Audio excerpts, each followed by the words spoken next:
आज आपण सोन्याच्या भविष्याबद्दल बोलणार आहोत. आणि विषय खरंच गंभीर आहे. कारण भारतीय रिझर्व्ह बँकेनेच म्हणजे आपल्या देशाच्या मध्यवर्ती बँकेनं त्यांच्या एका रिपोर्टमध्ये सोन्याबद्दल एक असा दावा केलाय जो ऐकून अनेकांना धक्का बसू शकतो.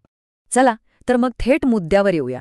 आरबीआयच्या 8 एप्रिलच्या त्या रिपोर्टमध्ये असं नेमकं काय आहे जे इतकं धक्कादायक मानलं जाते? हे बघा, रिपोर्टमध्ये अगदी स्पष्टपणे लिहिलंय, सोन्याचे भाव वेगाने कोसळू शकतात. आणि ही काही साधीसुधी शक्यता नाहीये बरं का. हे आरबीआयच्या एका सविस्तर आर्थिक विश्लेषणानंतर काढलेलं एक एक प्रकारचं वॉर्निंग आहे. पण प्रश्न हा आहे की देशाची सेंट्रल बँक आरबीआय सोन्याबद्दल इतकं मोठं आणि चिंताजनक विधान का करतेय? नक्की काय दिसलं त्यांना मार्केटमध्ये? चला याच प्रश्नाचं उत्तर शोधण्याचा प्रयत्न करूया. आरबीआयचा त्या वॉर्निंगचा खरा अर्थ समजून घेण्यासाठी आपल्याला थोडं मागे जावं लागेल. म्हणजे ही भाववाढ झालीच कशी आणि किती प्रचंड होती हे पाहणं महत्त्वाचं आहे. फक्त या आकड्यांवर एक नजर टाका. कल्पना करा, डिसेंबर 2024मध्ये जे सोनं जवळपास 76,000 रुपये तोला होतं, ते बरोबर एका वर्षात म्हणजे डिसेंबर 2025मध्ये थेट दुप्पट झालं, म्हणजे 1,40,000.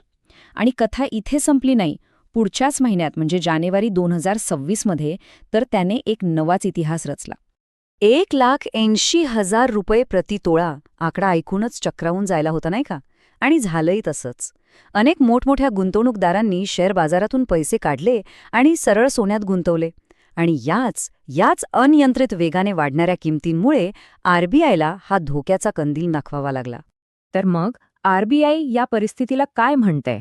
त्यांनी एका विशिष्ट शब्दाचा वापर केलाय जो सगळं काही स्पष्ट करतो. ही संकल्पना आहे बबल टेरिटरी. आता बबल म्हणजे काय?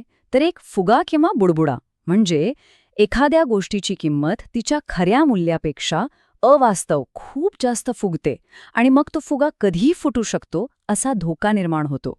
आरबीआयच्या मते सोन्याच्या बाबतीत सध्याबरोबर हेच घडत आहे. आणि हा काही साधासुद्धा अंदाज नाहीये. आरबीआयने बाकायदा कॅल्क्युलेशन केलंय. त्यांच्या विश्लेषणानुसार तब्बल 95% 95% शक्यता आहे की सोन्याच्या किमती सध्या ह्याच बबलमध्ये आहेत. याचा सरळ अर्थ असा की या किमती नैसर्गिक नाहीत आणि त्या कधीही कोसळू शकतात. पण मग प्रश्न येतो की हा 95% आकडा आला कुठून? आरबीआयने हे कशाच्या आधारावर ठरवलं? नाही, हा काही हवेत केलेला दावा नाहीये. यामागे एक ठोस सांख्यिकीय पद्धत आहे. ह्या विश्लेषणामागचं आरबीआयचं म्हणूया की एक गुप्त शस्त्र आहे, एक खास गणिती फॉर्म्युला.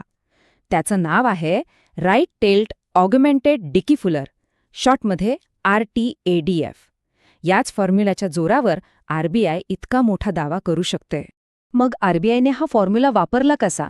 तर त्यांनी 1960 पासून म्हणजे जवळपास 60-65 वर्षांचा डेटा तपासला. त्यांच्या असं लक्षात आलं की डिसेंबर 2023 पर्यंत सोन्याचे भाव एका ठराविक गतीने वाढत होते. पण त्यानंतर अचानक जणू काही स्फोट झाला आणि भाव प्रचंड वेगाने वाढले. आणि याच डेटा पॉइंटच्या आधारावर त्यांनी निष्कर्ष काढला की ही 95% बबलची शक्यता आहे. ओके, तर बबल आहे हे तर आता स्पष्ट झालंय. पण मग तो फुटेल कसा?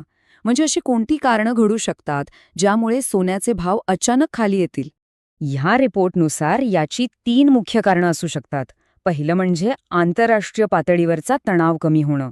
जसं की इराण अमेरिकेसारख्या संघर्षाच्या वेळी लोक घाबरून सोनं खरेदी करतात कारण ते सेफ वाटतं. पण जशी परिस्थिती शांत होईल लोक हेच सोनं विकायला काढतील. दुसरं कारण शेअर बाजारात पुन्हा रौनक येणं. एकदा का स्टॉक मार्केट स्थिर झालं आणि वाढू लागलं की गुंतवणूकदार सोन्यातून पैसे काढून पुन्हा तिकडेच लावतील.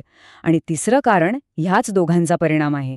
म्हणजे गोल्ड ETF सारख्या फंड्समधून मोठ्या प्रमाणात पैसे बाहेर काढले जातील. आणि या सगळ्या चर्चेनंतर तोच प्रश्न उरतो जो आपल्या सगळ्यांच्या मनात आहे की हे सगळं ठीक आहे, पण हे होणार तरी कधी? आणि इथेच हा रिपोर्ट खूप इंटरेस्टिंग होतो. कारण आरबीआय अगदी स्पष्टपणे सांगतंय की त्यांना काय माहिती आहे आणि काय नाही. त्यांना हे 95% खात्रीने माहिती आहे की एक बबल तयार झालाय. पण त्यांना काय माहिती नाही? तर त्याची अचूक वेळ. हा फुगा नक्की कधी फुटेल याचा अंदाज कोणीही लावू शकत नाही. आणि हीच या संपूर्ण विश्लेषणातली सगळ्यात मोठी अनिश्चितता आहे. म्हणूनच आरबीआयच्या या संपूर्ण विश्लेषणानंतर आपल्यासमोर एकच प्रश्न उभा राहतो. सोन्याची ही जी काही रेकॉर्ड ब्रेक भाववाढ आपण पाहिली, तो फक्त एक तात्पुरता बुडबुड आहे जो कधी ना कधी फुटणारच आहे? की बदललेल्या जगात हेच सोन्याचं नवं वास्तव आहे, हीच त्याची नवी किंमत आहे. याचं उत्तर अर्थातच आपल्याला येणारा काळच देईल.